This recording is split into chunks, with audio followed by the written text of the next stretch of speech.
M&J Video Games and Collectibles. Sport and non-sport cards, wrestling items, autographed items. We buy, sell, and trade. M&J Video Games and Collectibles, located at 1049 Queen Street, Southington, Connecticut. Call us at 1-860-479-9223 or 860-93-GAMES. M&J Video Games and Collectibles. Hi, it's John from Under the Table Hot Sauce. I'm here with my friend, the star of the show, Jimmy Farrow. Yeah, what's up, JB? Nah, nothing. It's been a hot summer, and for all your barbecue needs, you can go to underthetablehotsauce.com. 13 unique flavors to choose from, created and bottled in a Long Island kitchen. Underthetablehotsauce.com. Let's go chow, JB. Let's do it. All the flavor, twice the burn. Into that, okay? Because that's an important part of your story, okay? Utmost respect for Kevin Castle. I think you two work very well together. He's Incredible. a really good guy. And I wrote you privately, and when you guys got back together, I'm like, thank God you guys, whatever. But we'll talk about that later. But So you spoke about interviews, right? And you spoke about asking the tough questions. So, again, I know you know how much I love your show, but I did have a problem with your Misha Montana interview. I was disappointed. Now, again, to be fair, you were team Misha and Matt Riddle. At the time, we were team Daniela Petro. At the time, and I'm not gonna put my partner in that. So I'll say I was team Daniela Petro. Number one, God help me, Don Tony, help me. Why didn't you Lord. ask Misha the hard questions? Because I felt like you threw her softballs that entire interview. And two, on a personal basis, how do you feel comfortable about, again, I know nothing about Matt Riddle, really, only what Daniela Petro told me, which ended up being something totally different, okay? So at this point, I'll start this before you answer this question. I apologize. No, don't apologize. No, not to you. To Misha Montana and Matt Riddle, because I believed in something that didn't turn out to be quite exactly that. But it still doesn't dissolve you of throwing softballs at Misha Montana, because she got involved with a man that has been accused of some very bad stuff. Yeah. Here's the truth, and I have to bring up something else to make my point. You were getting a foot massage under the table. No, nothing like that. Believe me, I tell you, I felt. Making sure. Listen, just making sure. My wife was totally against it. My wife was, because when I was preparing for the show, every time I would Google her, I'm looking for XPW stuff, and every time I'm Googling her, my wife was like, "Yeah," she's like, "What the fuck you looking at?" And it's all porn stuff. Yeah, there you go. Here's the thing.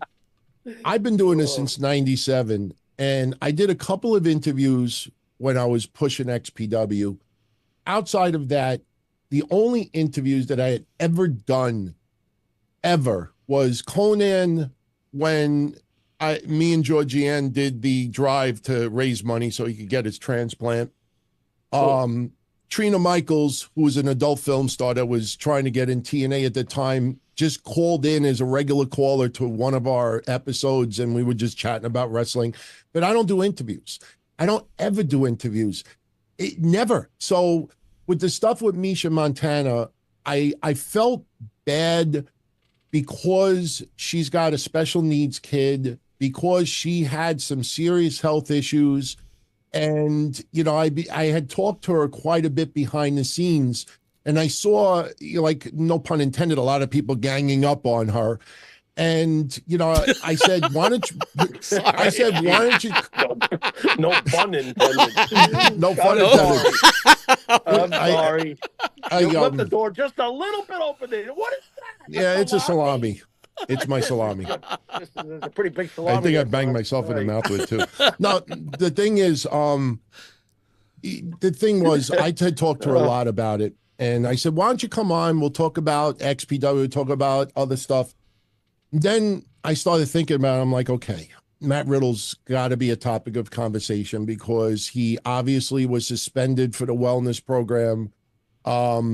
there was rumors that he had done, blow. And the thing was that he was still part of WWE. And, there was also a lot of counseling that went on because he had a lot of, emotional issues also. So I had said to him, like, look, if I don't bring up the wellness suspension, if I don't bring up this, that's the first thing people are going to ask me, like, how do you not bring that up? And the thing was that, because out of respect for him, if that even makes sense, like, I felt that if he didn't make it public yet, I shouldn't be the one to do so. And I was like, how do I bring her on without putting that out there? Because it is a very personal thing. It's still wrong. I mean, whatever happened is wrong. And I said, even joking around, I said, look, if anything like that comes out, it should be with Ariel Helwani, not with Don Tony. So when I brought her on, I did not prepare for the show. I had no notes. I had a couple of screenshots of her, and that's the thing with Kevin and I, going back even to the 90s with the hotlines. I don't prepare that much. I figure, if I am really talking about what I want to talk about, it's like I don't need to rehearse. So when I brought her on, the first thing that came to mind was Matt Riddle. I'm like, all right, how do I deal with this? And I just said in passing, I'm like, look, guys, I'm going to tell you all right up front. If you're here to find out the dirt about Matt Riddle, you're not going to get it here. And after we did the show, before I even put online, one of the promises was that Matt Riddle was going to watch this show in its entirety and then give me the okay to put it up. And he watched it and he said he loved it, and I put it up. In fact, he wants to come on with me, and I haven't done it yet because, it's like I'm not an interview guy. Like I don't want to bring someone on and then kind of be like a Dave LaGreca, because nothing against Dave LaGreca personally, but I don't want to be him. I don't want to be that guy that, just says the questions that makes you feel all nice and cuddly and giddy. And, and then you kind of like throw a little dirt out there, because I don't want to do that. I don't want to wear pink robes. I don't want to, act like, I just want to be myself. And right. Am I glad I had her on? Yeah, because I felt bad that how this was being portrayed, because I knew there was more to it, but I probably wasn't the right person to do it because I'm not an interviewer. So I definitely know that, people were disappointed, and rightfully so. Mike, he's definitely one of us in that us and them thing, because that's about as honest as you can get right there. No, it's absolutely an honest answer. But, unfortunately, fortunately, when you put yourself out here, you're open to ridicule by the people that watch you. But you have to stand for something, right? So I believe when, Jimmy, how we feel, if you interview someone, you should ask questions that mean something. And I'm not saying Tony didn't. All I'm saying is I understand where he's coming from on this. Right. Here's a harder question for you, Tony, all right? Yeah. And I'm sorry if I keep touching my teeth. I legitimately, it's all good. This is ceramic. I actually bashed myself in the tooth, and this is a cap. So I'm kind of worried. Like, I don't want to break my tooth on the show. So this is going to be a really tough question, Tony. So yeah, okay, yeah. Obviously, Riddle and Misha Montana had a child. Matt Riddle seems to have some sort of an issue. Don't know exactly. And as you said, when you look up Misha Montana, it's probably not the best stuff, right? Unless you have your stuff on your Google on safety, where those. By the way, that's a lesson for you. Put it on safety, you won't get all those porn shots, right? Yeah. How do you feel about two people who are so reckless? And I'm sorry, I'm going to say it, reckless with their lives, bringing yet another child onto this planet. This is a spur of the moment answer, because I obviously wasn't expecting this question, but I'll give you the best answer I can. And the answer might be a little bizarre, but I think everybody will understand what I'm saying. When I did work for XPW in the Northeast, Veronica Kane was an adult film star. She worked there. Lizzie Borden, who's the wife of Rob Black, worked there. They were all in the adult film world. And even before their first event in Philly, Hostile Takeover, the guy that befriended me, and I've told this story before they even had the first event, he's like, hey, you want to get a little crash course on some of the people that work there? I'm like, yeah. He gives me a box.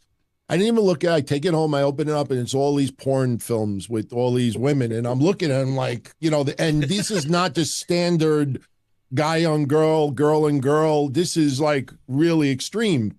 So anyway, my point is, one of the first events that they had there, it was Lizzie Borden's birthday. And I remember clearly, we went to Carvel in Philly or some bakery to get a birthday cake for her. And everybody surprised her in the ECW arena with the cake, behind the scenes, day before an event. And she was wearing sweatpants and crying and just being really cool. And then that night, everybody was in my hotel room. And they're sitting there just casual, like talking, watching movies, watching this, doing this.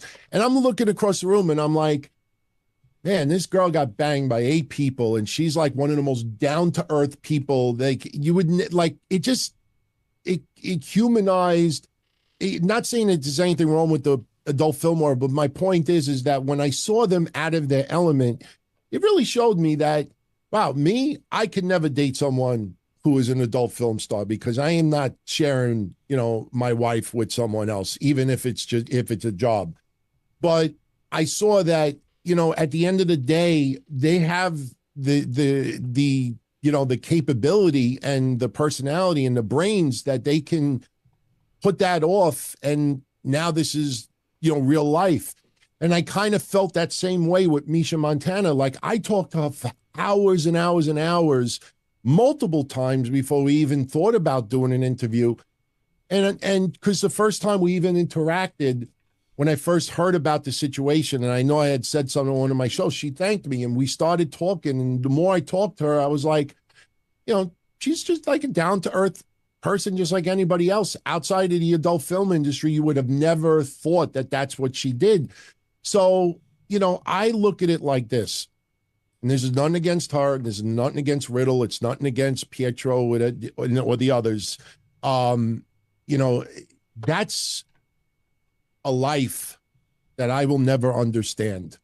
That is a society, a culture that, yous may never understand. And a lot of people, obviously for them, it's not an issue to have, their partner, commingling with others in the case of Misha or even Matt Riddle. So, their kid was brought in, as far as I know, not by accident, and they have done nothing but really put a lot of love for this kid.